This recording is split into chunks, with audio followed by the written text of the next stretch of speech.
Shalom, nama saya Miranda Kristina Putri dari Prodi PAK semester 4. Di sini saya akan menjelaskan tentang media pembelajaran, yaitu Google Docs melalui handphone. Karena aplikasi Google Docs ini tidak hanya bisa diakses melalui laptop saja, tetapi di handphone juga bisa. Apa itu Google Docs? Pertama kita harus mengetahui kalau aplikasi Google Docs ini sudah diluncurkan pertama kali pada 10 Oktober tahun 2006.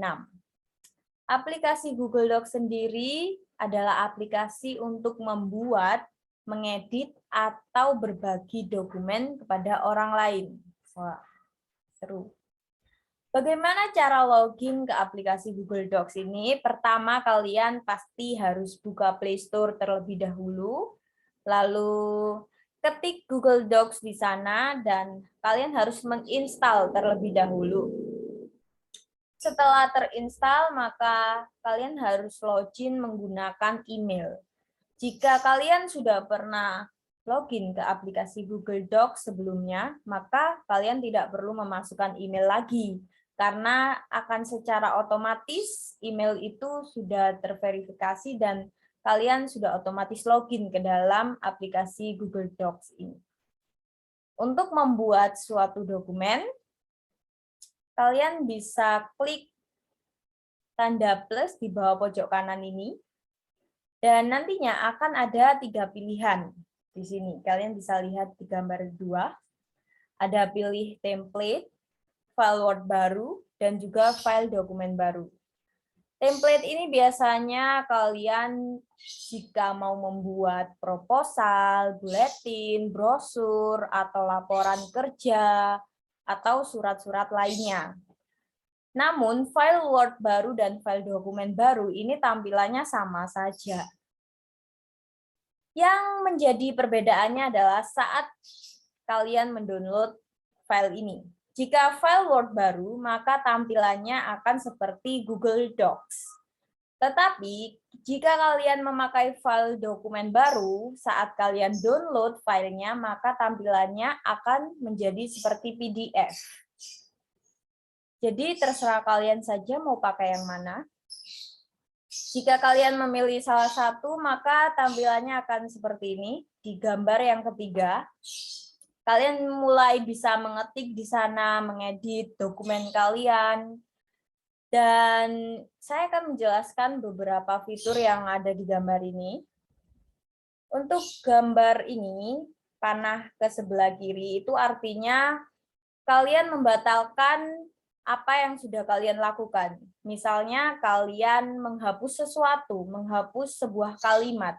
Dan ternyata setelah kalian pikir-pikir kalimat itu sangat penting, sehingga kalian bisa mengembalikan kalimat tadi dengan cara mengklik fitur ini. Tetapi untuk fitur sebaliknya ini, kalian akan kembali ke awal, sehingga kalian bisa mengetahui apa yang sudah kalian kerjakan di awal, dan itu sangat mempermudah pekerjaan kita. Dan fitur A ini adalah kalian bisa mengatur fontnya, ukuran, warna font, dan berbagai macam lainnya.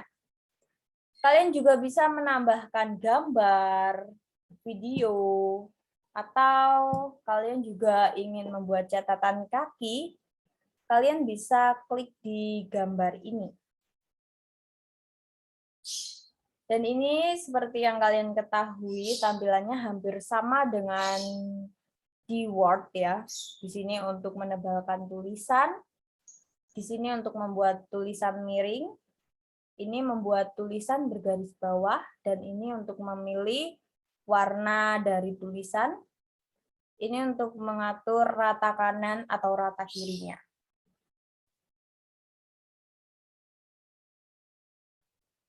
Di dalam Google Docs di HP ini, kalian akan menemukan beberapa settingan, dan saya akan menjelaskan secara singkat saja.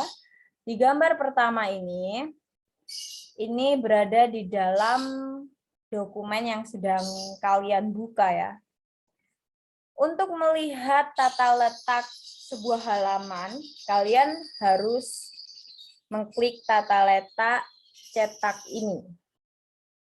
Sehingga kalian tahu sudah menghasilkan berapa lembar halaman kalian mengetik. Aplikasi Google Docs juga ada fitur sarankan perubahan, sehingga jika kata-kata kalian ada yang salah, maka secara otomatis aplikasi Google Docs ini akan menyarankan perubahan kata yang tepat. Struktur dokumen ini adalah judul-judul yang akan kalian masukkan ke dalam daftar pustaka nantinya. Untuk cari dan ganti, kalian ini maksudnya adalah bisa mencari kata yang ada di dalam file kalian. Misalnya kata kasih. Kalian bisa mengetik di sini, dan nanti akan muncul ada berapa kata kasih di dalam file kalian itu. Periksa ejaan ini sama seperti yang kata-kata yang salah itu bisa dibenarkan. Jumlah kata, kalian bisa mengecek berapa jumlah kata yang sudah ada, berapa jumlah spasi yang sudah ada juga. Dan jika ingin berbagi dengan teman-teman kalian, kalian bisa klik bagikan di sini. Dan untuk add-on ini, kalian akan terhubung dengan aplikasi lain. Contohnya adalah Classroom.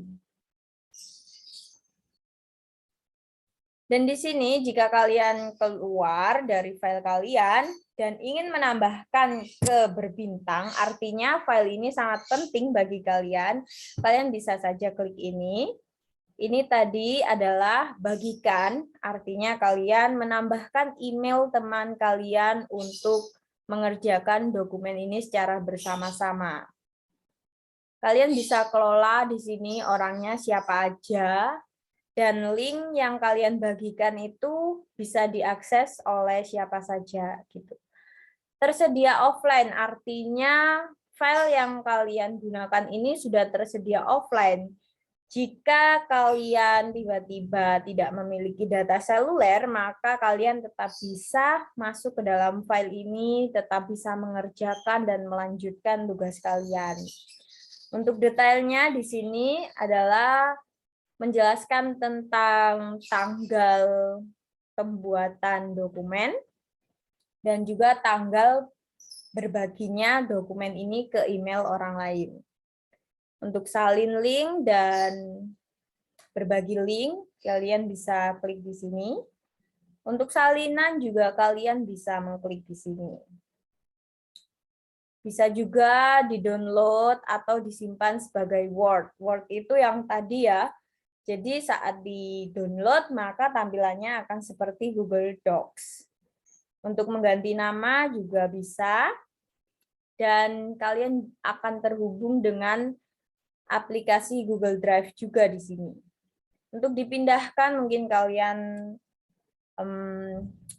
harus membagi file kalian ke dalam dokumen-dokumen supaya tetap terlihat rapi.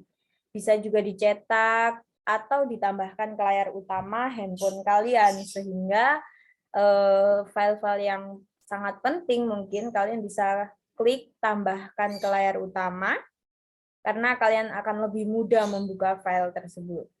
Dan di sini ada juga fitur untuk menghapus.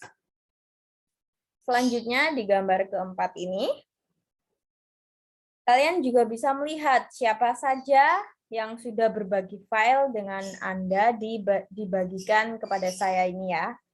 Untuk yang penting-penting, kalian bisa klik di berbintang. Untuk file-file yang offline, kalian bisa klik di sini. Dan file-file yang sudah kalian hapus juga kalian bisa lihat di sini. Sebelum 30 hari, file yang kalian hapus masih bisa dipulihkan. Untuk notifikasinya, kalian harus tetap menghidupkan supaya jika ada orang yang berbagi file dengan kalian, kalian akan menerima notifikasi itu. Untuk mengubah tema dari gelap menjadi terang, kalian bisa masuk ke dalam setelan. Atau kalian ingin melihat file kalian yang lainnya, bisa masuk di Google Drive. Sekarang kita akan membahas tentang kelebihan dari Google Docs ini ya.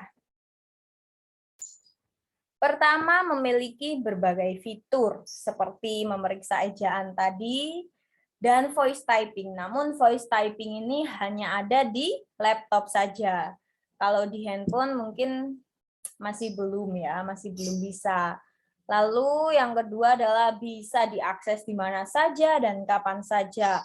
Mau saat kalian ada di pegunungan, di perkotaan, atau di perdesaan, yang penting kalian mengaktifkan fitur offline tadi, sehingga kalian tetap bisa membuka file kalian. Ya, ini bisa dikerjakan dalam online maupun offline. Lalu bisa digunakan di berbagai sistem operasi. Jadi di HP bisa, di laptop bisa, atau di MacBook kalian juga bisa, dan lain-lain. Lalu selanjutnya, email kalian bisa mengatur akses terhadap file. Ya, karena kita login menggunakan email, jadi email kita inilah yang berhak untuk mengatur akses siapa saja yang bisa mengedit file kita, melihat file kita, dan memberikan komentar kepada file kita. Dan yang terakhir adalah aplikasi Google Docs ini gratis. Untuk kekurangannya, kita bisa melihat ya di sini, fitur masih terbatas. Ya, benar. Apalagi jika kita menggunakan handphone, ada beberapa fitur yang tidak bisa kita gunakan. Seperti voice typing tadi ya. Fitur Google Docs di laptop pun juga masih sangat standar dan terbatas, sehingga masih perlu terus dibaharui. Lalu di HP tidak bisa membuka kalimat awal, tidak bisa membuat kalimat awal menjorok ke dalam. Saya juga tidak tahu apa masalahnya, tapi memang kalau di HP kita tidak bisa membuat kalimat awal itu menjadi menjorok ke dalam gitu. Selanjutnya di HP tidak bisa menambahkan gambar dari internet langsung. Hanya dari perangkat saja, misalnya yang ada di penyimpanan galeri kalian atau di dokumen HP kalian. Kecuali di laptop bisa langsung kita menambahkan gambar dari internetnya langsung. Yang ketiga, belum tersedia versi desktop. Sayangnya Google Docs ini belum tersedia untuk versi desktop, untuk Windows dan Mac. Hanya tersedia untuk Chrome OS saja. Lalu yang terakhir, jika lupa tidak mengoffline-kan dokumen, dan kalian sedang asik-asiknya bekerja, tapi tiba-tiba device kalian mati, maka dokumen tidak akan tersimpan secara otomatis. Itu kekurangan dari Google Docs di HP. Dan aplikasi Google Docs ini juga tersambung dengan beberapa aplikasi lainnya ya, seperti Gmail. Notifikasi-notifikasi yang ada akan masuk ke Gmail secara otomatis. Lalu di Google Drive. Google Drive ini adalah tempat kalian menyimpan file-file kalian yang ada di Google Docs tadi. Sedangkan aplikasi Classroom biasanya saat kalian masuk di aplikasi Classroom dan harus menambahkan sebuah file, kalian juga akan otomatis terhubung dengan aplikasi Google Docs ini. Mungkin masih banyak lagi aplikasi yang bisa terhubung dengan aplikasi Google Docs ini, namun 3 ini adalah biasanya yang terutama ya, yang terpenting. Oke, terima kasih. Dari penjelasan saya ini, akhirnya saya mengambil kesimpulan bahwa aplikasi Google Docs adalah media pembelajaran yang sangat bermanfaat, mudah, praktis, dan yang terpenting adalah gratis. Masih banyak lagi sebenarnya aplikasi lainnya yang juga merupakan bagian dari media pembelajaran, seperti ada Google Slide, ada Google Sheets, ada Classroom, YouTube, dan berbagai macam lainnya. Sekian dari saya, Miranda Kristina Putri. Terima kasih.